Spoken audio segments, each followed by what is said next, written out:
Good morning, everyone. Welcome to Empathy Facts series, which comes to you every Thursday, sometimes in form of live conversations like this, and sometimes just Q&A posts. So, like you already know, every Thursday we take up one question that comes to us from either from team or from our network, and then we respond to that. So today I have with me Madhumita and Shantini. Hello to both of you. Hello. All right. So, what question are you bringing today to Empathy Facts series? Shantini, go ahead. Yeah, thanks, Shweta. So, our question today is around online classes for kids. Online classes have resumed, and older students may have gotten used to it already, given that last year was mostly online for everyone. But for younger kids, it's still a lot of it takes a lot of effort. Parents have to get them to focus, they have to themselves make that effort, sit through all those hours of online classes.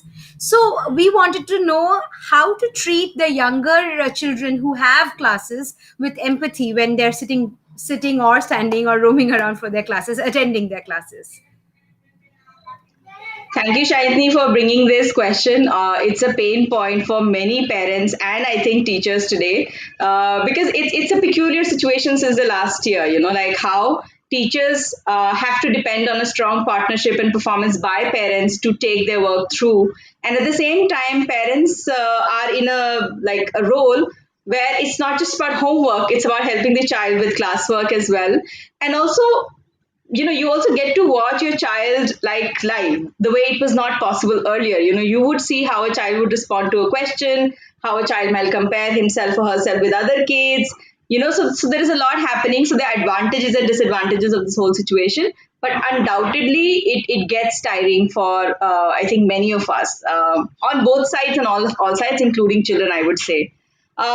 So how to be empathic in this situation? I think for parents, the first thing that we always say, acknowledge your own thoughts and feelings and acknowledge thoughts and feelings of the child. You know, it might be frustrating for you. It might be frustrating for the child as well. And you have to understand that that is probably okay in this scenario. To feel so is probably okay in this scenario because this is how the context is right now. Now, looking at it from child's perspective, what does child want at this moment, and what does child need at this moment? What is happening? So, if I can just take a few examples, I mean, of course, I have my list, but I do want to know, Madhumita, do you want to share any example of what's happening with your daughter? Yeah, exactly. Yesterday, my daughter asked me when I'm going to school and when I want to by meet my friends and play with them and to be with them. So she asked questions to me every time. So how do we empathetic on that situation? Right. And how old is she, Madhumita? She's 5 years old. Right. So a 5-year old at this stage, I mean, the school obviously means not just learning, but a place to meet friends, a place to play. So Yes. that somehow obviously lost out on. And then it's their set of friends, it's their privacy away from you, the space that they also had. Of course, they like being with you, I'm sure, as because you're their parents. But then, that has also happened to them. Shanti, what about you? How is your daughter doing? Well, this is the first year that she is taking online classes. She has never been to a physical school before. So her entire preschool and nursery years are almost gone in lockdown. But this is the first time. It's been 3 months since we have been taking online classes. And still now, she still roams about around the entire room and refuses to sit down at one place. But that's okay. She's just getting used to it, accustomed to what classes, who a teacher is. So that's my experience so far. How old is she, Shanti? My daughter is 3.5 years old. Right. So that was pretty young, and what I was hearing from you a while back was that her whole orientation to schooling actually started with online classes only. So for many children, this is a reality that they are growing up in the online classes mode way, while that was not the case for us. And I also heard another friend talking about it some weeks ago when she said, my how our kids sometimes ask us, how did you manage in online classes, because they think that this is the usual way of being, like this is how it's supposed to be. It's very important for us as parents, to acknowledge that children are trying to cope and they're looking at ways to cope. and they may even want to ask you, but your experiences just not be the same as theirs, so so they're finding their own ways, and we have to give them time to settle down with this scenario. Also recognizing that every child is different, so there is no point comparing. Like, obviously it's possible that your child is sitting in the class and every other child or every second child is standing up and running away, and you might think of yourself as a lucky parent, but there are also parents who are wondering how to get this child to sit in the class because other child is sitting and mine is not. Now that kind of comparison is not going to help, obviously, because every child is different. They're just going to be using their energies differently. They would just like things different. Of course, we need to bring in a structure, but that structure is a gradual process for all children to settle in. And like I was saying, the context has advantages and disadvantages. So the advantage is that if we see our child making a mistake and then feeling inadequate, at least we are there then, especially with the young ones, to help them see that how it takes time, and it took time for us as well when we were learning stuff. So you have the advantage there. Take advantage of that fact. But yeah, the disadvantage is that it's just like a lot of communication. It's still not direct communication in classroom, looking at somebody else how they are doing it. It's just trying to do on their own with help of child and parents. The other point I would like to bring in is look at the cues. So for example, Shaitni just gave example of how the child is just getting up and walking around the room. So that is a cue for you to recognize that, okay, the child has tried sitting down and maybe this is enough, and now this child needs to use the energy, walk around and do that as well.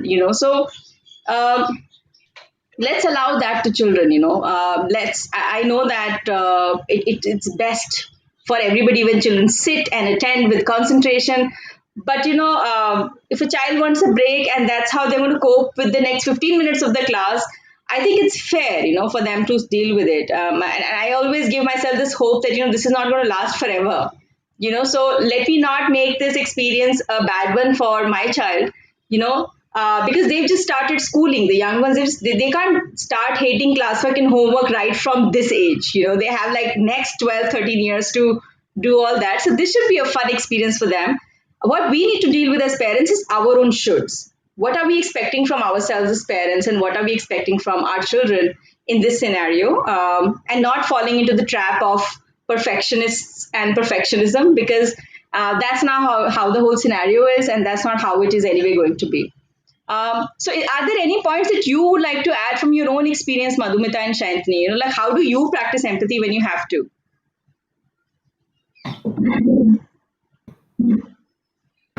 Okay, I will go first. So, like you said, some points I try to remind myself of that if she is roaming around, that's okay, as long as like if she just comes back, even after that entire roaming around thing. So she comes back, and sometimes she does sits on my lap, and then I ask her, "Did you listen? Did you even like realize what she's saying?" So sometimes she does pick up, so she is paying attention, even if it's just 3 months of her first experience with school.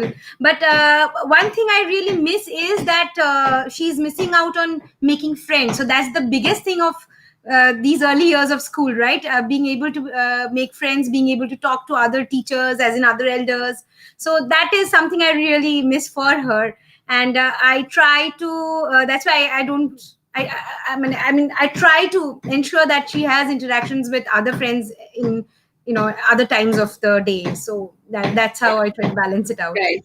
Thank you for sharing, Shantini. Madhumita, do you want to share anything? Like one thing that I can obviously say is that allow your child to be around you. Like if they want to be around you and not in class, you allow that. That I believe is a good strategy. Of course, we all try to take the child back to the class as well, and it's always a struggle with the young ones. But yeah, what do you do to practice empathy in this scenario? Actually, she is so active and curious to know everything what I'm doing and what she is doing. Sometimes even in her online classes, sometimes she always roams. She never sit in one place to listen. Sometimes she is lack of interest to put in a online class too. But it's okay. She is young. I'm sorry. No, it's perfectly all right, Madhura. Thank you for sharing this. That reminding yourself that my child is young.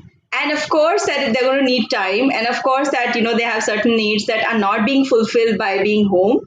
Um, And yes, there are advantages and disadvantages of being in the situation, and let's see how we do what we can. But definitely always acknowledging for yourself how the experience is. But it's your experience as parents, it's our job to deal with it rather than pushing that experience onto the child. The child is going through their own experiences. So let's be aware of what we can do and what we can't do, and all the best. This is going to continue, but I hope this also gets better for all of us. Thank you for joining, Shayantini and Madhumita. Thank you, Bye. Shweta.